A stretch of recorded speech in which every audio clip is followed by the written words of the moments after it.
voilà di jaajëfal bu baax suñu partenaire Megagro mi ñuy accompagner ci émission Réveil Abdoulaye Mbow donc chronique du jour muy collé actualité bi bien évidemment ñu tàmbale ak tournée économique bu président Bassirou Diomaye Faye ci nord réew mi. waaw jërëjëf Fatou mu nekk tournée bu am solo am na lu si Mademba jukki sànq. waaye jàpp naa ni bu ñuy faral di wax ni président warta toog palais présidentiel kese wala yem si capitale bi effectivement. que ni de temps à autre war na dem véritablement mesure température bi nga xam ne moo nekk dans l'intérieur du pays pour véritablement confronter aussi li nga xam ne réalité yi fa nekk. dina mën a xam l'état d'avancement si yenn projet yenn programme yi nga xam ne dénk na ko ay jëwrinam si gouvernement bi ñu war ko mën a liggéey. waaye tamit dina dégg ak déglu mébatu askan wi nekk si tund yooyu. lan moo di seen jafe-jafe dëggantaan. te véritablement gisal sa bopp moo gën a wóor lu nekk. waaye nag man fi nga xam ne moom lay fàttali te man loolu dama si insister. mooy tournée économique comme ni ñu ko tàmm doon gisee. man bëgg naa loo xam ne ñu ànd ko si coppite te du leneen lu dul comme ni ñu koy faral di waxee bu si président buy voyage yi si biti réew. waaye tam dans l'intérieur du pays. man bëgg naa tam président buy voyage yi tournée économique yooyu mu si ànd ak une partie véritablement du secteur privé national. parce que dina baax. dans sa tournée comme ni mu ko defee dans le nord du pays. war si ànd ak ñoo xam ne dañuy yëngu si secteur privé bi di yëngu si li nga xam ne mooy tabax ay entreprise fii si Sénégal. pour véritablement si jamono yooyu au-delà du fait que comme ni ko compagnie sucrière defee pour wax ni am na projet boo xam ne mi ngi koy mébét. te moom la bëgg yeggali te mën na créer 1500 emplois waaye tamit xëy na am na de potentiels investisseurs yoo xam ne effectivement xëy na jotaguñu woon ci président ànd ak moom dina tax ñu jox ko bonne information assez souvent si li nga xam ne ñoom ñoo ko gën a maîtriser ma jàpp ni nag su lu bari lu ñu war a mën a éviter mooy comme tournée nu ñu ko daan gisee aux allures de meeting politique aux allures de rencontre entre un chef de parti et véritablement askanam waaye fii nag li ciy soppeeku mooy président bi saay buy voyage yi doo gis koo xam ne dafa am appartenance jamono ji politique parce que démissionné de toutes les instances si parti bi nga xam ne moo di Pastef je pense que loolu c'est une avancée bu am solo ba nga xam ne effectivement foo jëmati du ay militants ay coordonnateurs départemental beeg chef de section yeeg voilà ak yu demee noonu voilà ñoo lay accueillir donc je pense que loolu dina am solo boo jógee dans le nord va dans le sud boo jógee dans le sud va dans le sud-est boo jógee dans le sud-est va ailleurs jàpp naa ni dina tax nga am véritablement la température su lu bari loo xam ne mi ngi si dëkk bi mi ngi si askan wi mu nekk jafe-jafe si ñoom ñu war ko jànkonteel te yow amaana yow la ñu jiital pour nga saafara li nga xamul di jàngaro yooyu pour véritablement trouver des solutions si secteur yëpp nag moo xam si wàllu énergie courant bi mi ngi dugg si dëkk yu bari à travers agence bi yore électrification rurale bi waaye leneen li nga xam ne moo di jafe-jafe si askan yu bari moo di wàllu ndox bi forage yi am na yoo xam ne yu ngi koy gis wala nga koy dégg ñu ne xaw na am na jafe-jafe wala ñoo xam ne soxla nañu ñu tabaxal leen forage yu bees forage yu yees jàpp naa ne nag tournée président de la république saa su ne dafay nekk mbir jamono joo xam ne contexte boo xam ne situation boo xam ne effectivement à la kuliyal dina xam lu xew te être confronté à la réalité moo gën fopp ñu lay andil ay dossiers di la andil ay documents yow rek nga toog déplacé woo fenn ba nga xam ni documents yooyu photo bu leen neex ak lu leen neex lañ say def parce que tamit daañu war a tabax hôpital président moom fa mu toog lay toog ñu andil ko photo l'hôpital te premier brique sax teguguñ ko donc tout est possible comme ni ko madame ma waxee sànq rek toog ba élection jot nga ne Sénégal xaw ma woon ñi ngi ndëkkee meewu juróomi dërëm ak café juróomi dërëm tegu jafe-jafe yooyu nag defe naa ku koy éviter ku nekk si njiiti réew si déplacement yi ngay def mu bañ nekk déplacement aux allures politique mais déplacement à caractère purement économique par rapport ak li nga xam mooy sa mébét si transformer li nga xam moo di dëkk bi ngi am solo donc souveraineté alimentaire bi à travers visite yooyu mën nañoo wax ne mën na am te loolu Sénégal soxna ko def ko parce que ci wàllu agriculture gis nañ ci bu fekkee ne exploité nañ ko bu baax rek Sénégal dootu amati jafe-jafe yenn yi lu ci mel ni unité de conservation yi bu amee yooyu yëpp ñu gën koo yokk ci mbirum industrialisation dina indi saafara ju bari. effectivement et nous avons des millions d'hectares yoo xam ne si wàllu suuf gu baax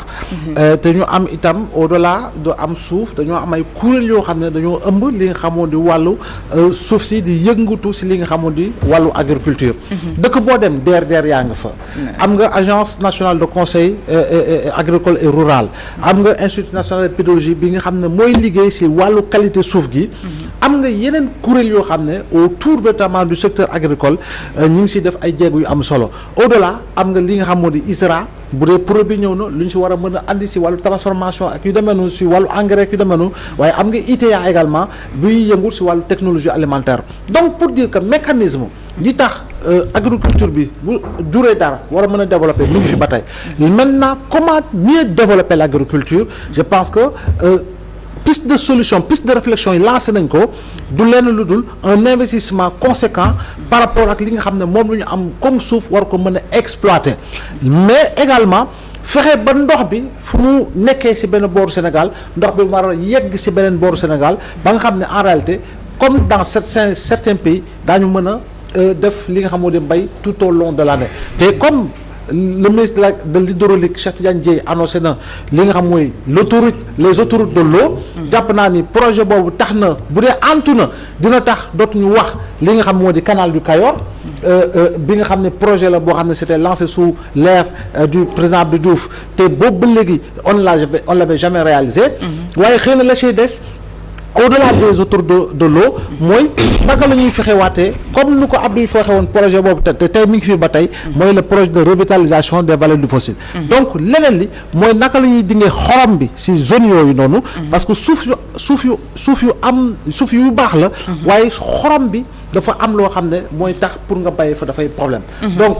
booy gis ay dëkk yu mel ni Israël xam naa sax tudd tur bi jamono ji moom da ngay waaye dañ koy joxe exemple rek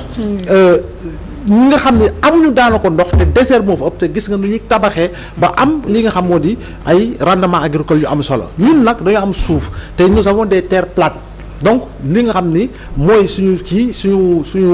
environnement c'est pas un environnement accidenté comme yenn dëkk yi kon boog boo amee loolu jàpp naa ni li ëpp solo mooy la ñuy dépenser ci ceeb plus de près de 300 milliards annuellement si jëndum ceeb kese alors que am nañu moyen dëggantaan pour élargir la palette parce que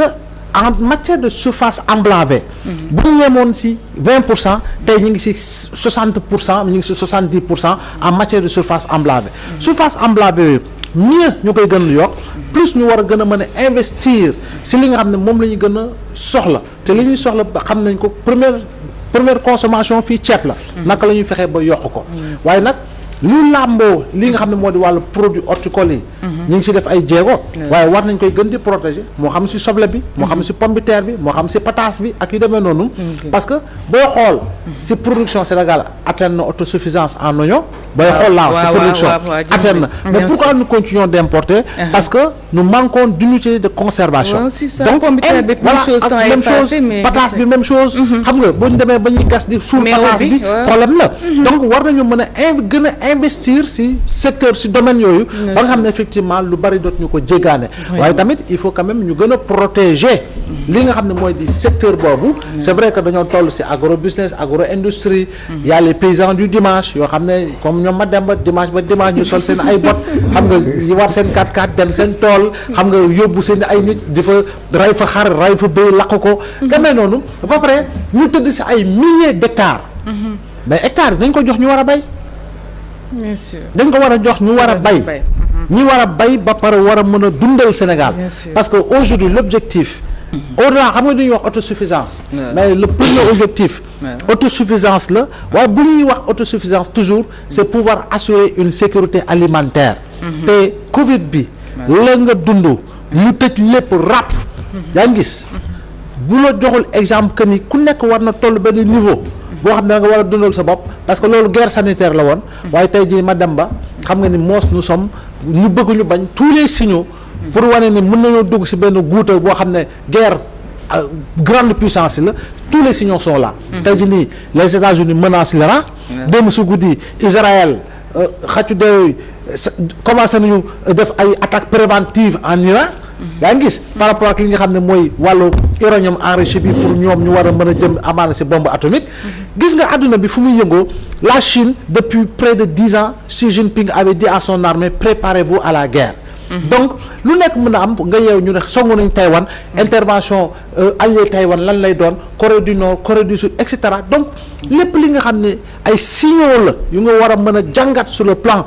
géopolitique tey jii pour ñu ne suba mënuñu dugg ci benn guerre mi ngi fi donc ñun itam il faut quand même que ñu préparer wu suñu bopp te préparer suñu bopp mooy fexe ba nga xam ne lu bari dootoo ko jéggaane sa biir réew nga koy defee beneen point Abdoulaye Mbow bokk na ci donc la société civile qui instruit le président Bassirou Diomaye Faye ci lu jëm ci conclusion di dialogue national bi waaw te jàpp naa ni li nga xam ne mooy le véritable dialogue démarré gul le véritable dialogue mi ngi démarré sur les points de désaccord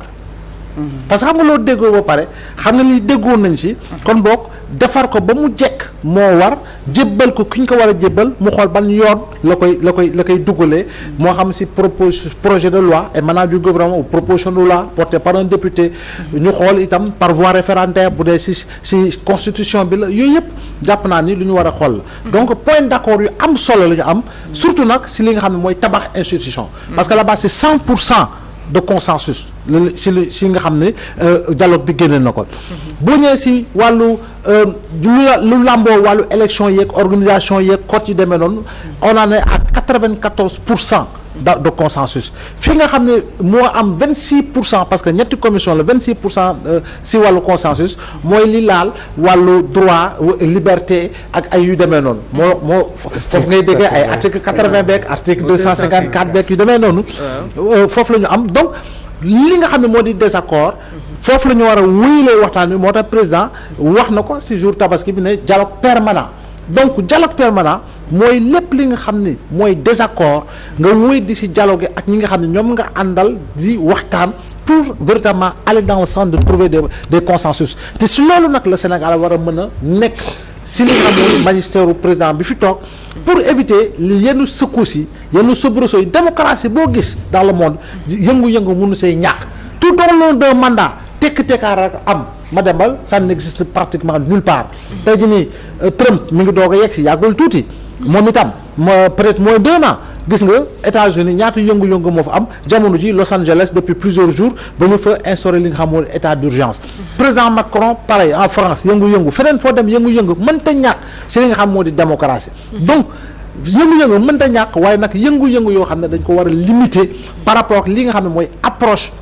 anticipative yu ñu war a mën a am te loolu ñu ngi ko mën a amee si li nga xam ne mooy créer les conditions d'un dialogue permanent avec tous les acteurs et la société civile wéy di andi contribution parce que quoi qu'on puisse dire nous avons une société civile qui propose une société civile qui cogite qui réfléchit et qui véritablement va toujours dans le sens d'apporter ay proposition yu am solo yu am dayo yoo xam ne bu ñu si àndee ak ñu si war a àndal jàpp naa ni on trouvera des accords par rapport au point de désaccord. macha allah amati na solo Abdoulaye Mbow di la jaajëfal bu baax ci chronique.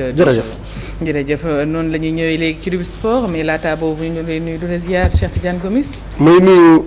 jotaay bi Abdoulaye Mbow di nuyu Demba Ramata di nuyu Mame Khady di lay nuyu.